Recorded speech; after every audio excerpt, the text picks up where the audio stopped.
יופי. תמיד זה, הרבה פעמים, באמת, יש בנות שאני רק זה, לא, אל תגיעי בי כמה שפחות, תעשי זה, אז תמיד לבקש רשות. אוקיי.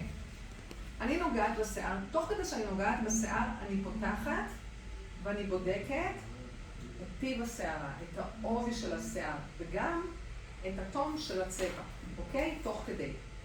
וכמובן, אם יש לה שיער שיבה, כמה שיבה יש לה. מאוד חשוב.